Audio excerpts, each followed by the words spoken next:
ایک بادشاہ نے ایک دن اس خواہش کا اظہار کیا کہ محل میں اتنے سارے عقل مندوں کے ساتھ ایک بے وقوف بھی ہونا چاہیے جو سب کے لیے تفریح کا باعث ہو۔ چنانچہ بڑی کوششوں کے بعد ایک بے وقوف کا انتخاب ہوا اور اس کے لیے ایک خاص قسم کا تاج بنوایا گیا۔ بادشاہ اس سے روزانہ چند ایک سوالات پوچھتا اور بے وقوف کے جوابات سن کر بادشاہ اور درباری خوب ہنستے۔ وقت گزرتا گیا اور ایک دن بادشاہ سخت بیمار ہو گیا، یہاں تک کہ طبیبوں نے جواب دے دیا۔ بادشاہ نے اپنی تکلیف دور کرنے کے لیے اپنا آخری وقت بے وقوف کے ساتھ گزارنے کا فیصلہ کیا اور اس کو طلب کر کے کہا کہ آج تم سوال کرو، میں جواب دیتا ہوں۔ بے وقوف نے سوال کیا، آپ اپنی موت کے بعد کہاں تشریف لے جائیں گے؟ بادشاہ نے جواب دیا، اپنے مالک کے پاس۔ بے وقوف کا اگلا سوال تھا، آپ وہاں کتنے دن رہیں گے؟ بادشاہ نے کہا، ہمیشہ ہمیشہ کے لیے۔ بے وقوف نے پوچھا، پھر تو آپ نے وہاں اپنے آرام اور قیام کے لیے بہترین انتظام کیا ہوگا۔ بادشاہ اس سوال پر حیران ہو گیا اور جواب دیا، نہیں، میں نے تو کوئی انتظام نہیں کیا۔ بے وقوف نے اپنے سر سے بے وقوفی کے تاج کو اتار کر بادشاہ کے سر پر رکھتے ہوئے کہا، گستاخی معاف، میرے سے زیادہ آپ اس تاج کے حقدار ہیں۔ جہاں رہنا نہیں تھا وہاں اتنی بڑی سلطنت، اور جہاں ہمیشہ کے لیے رہنا ہوگا وہاں کے لیے کچھ بھی نہیں۔ اپنے اپنے دائرے میں دیکھ لو، حسب طاقت ہر کوئی فرعون ہے۔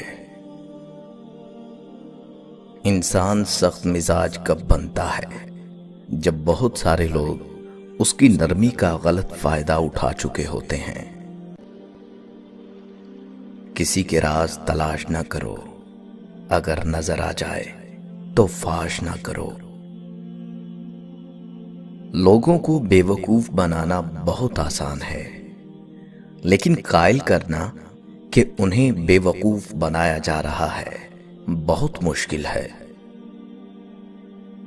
کبھی اپنی چال کا اعلان مت کرو جب تک تم اس کو چل نہ لو۔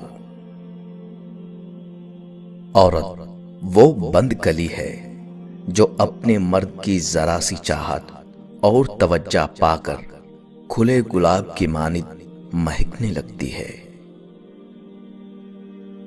دشمن کو اپنی کامیابی سے مارو اور اپنی مسکراہٹ سے دفناؤ۔ میں آہستہ چلتا ہوں مگر میں کبھی پیچھے کی جانب نہیں جاتا۔ جب تم ہمت ہارنے لگو تو سوچنا کہ تم نے شروع کس وجہ سے کیا تھا۔ ان لوگوں پر زیادہ توجہ دیا کرو جو تمہاری جیت پر تالیاں نہیں مارتے۔ زندگی پانی کے بلبلے کی طرح ہے، نہ جانے کب ہوا نکل جائے کچھ پتہ نہیں۔ اگر خوش ہو تو آہستہ سے ہنسا کرو تاکہ غم نہ جاگ جائے، اور اگر غمگین ہو تو آہستہ رویا کرو تاکہ آنے والی خوشی کہیں نا امیدی میں نہ بدل جائے۔ تمہاری ہر وہ جیت اصل میں ہار ہے جس کا مقصد کسی کو نیچا دکھانا ہو۔ 3 چیزیں احتیاط سے اٹھانا چاہیے، قلم، قدم اور قسم۔ خوش ہونا ہے تو تعریف سنیے اور بہتر ہونا ہے تو تنقید سنیے۔ لفظوں کے بھی ذائقے ہوتے ہیں، بولنے سے پہلے چکھ لیا کریں۔ اپنے اپنے دائرے میں دیکھ لو، حسب طاقت ہر کوئی فرعون ہے۔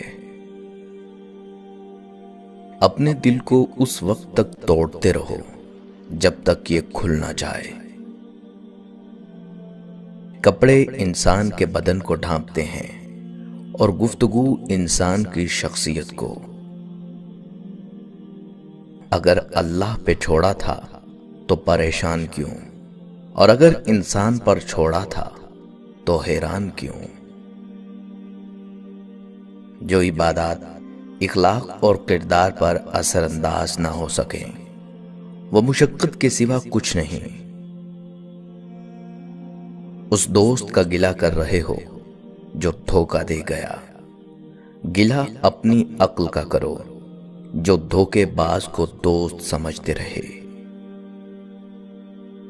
اقوال عقل مندوں کے لیے ہیں، نادانوں کو ان سے کوئی فائدہ نہیں۔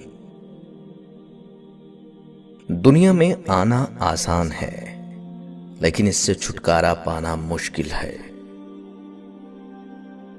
جہاں صداقت اور خلوص نظر آئے وہاں دوستی کا ہاتھ بڑھاؤ، ورنہ تمہاری تنہائی ہی تمہاری بہترین دوست ہے۔ وہ کرو جو صحیح ہے، نہ کہ وہ جو آسان ہے۔ اپنی آواز اونچی مت کرو، اپنی دلیل کو بہتر کرو، اور لوگوں کے غلام مت بنو جب اللہ نے تمہیں آزاد پیدا کیا ہے۔ جو آدمی ارادہ کر لیتا ہے اس کے لیے کچھ بھی ناممکن نہیں۔ سائل کو خالی نہ لوٹاؤ، کیونکہ یہ اللہ کا تم پر کرم ہے کہ اپنی مخلوق کو تمہارے دروازے پر بھیجتا ہے۔ دنیا کے سبھی لوگ خوبصورت ہیں، بدصورتی ہمارے رویوں اور سوچ میں ہے۔ نیچے گرنا ایک حادثہ ہے، نیچے رہنا ایک مرضی ہے۔ اچھی گفتگو کرنا اچھے خون کی پہچان ہے۔ دوسروں کے ساتھ زیادہ تر وہ لوگ نیک سلوک کرتے ہیں جو خود بھی مشکل وقت گزار چکے ہوں۔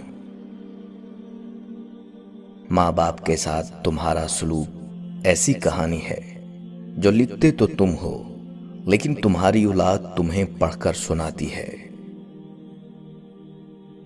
جو عبادات اخلاق اور کردار پر اثر انداز نہ ہو سکیں وہ مشقت کے سوا کچھ نہیں۔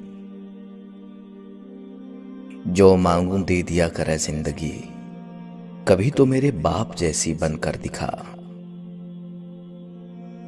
دلاسا دیتے ہوئے لوگ کیا سمجھ پاتے، ہم ایک شخص نہیں کائنات ہارے تھے۔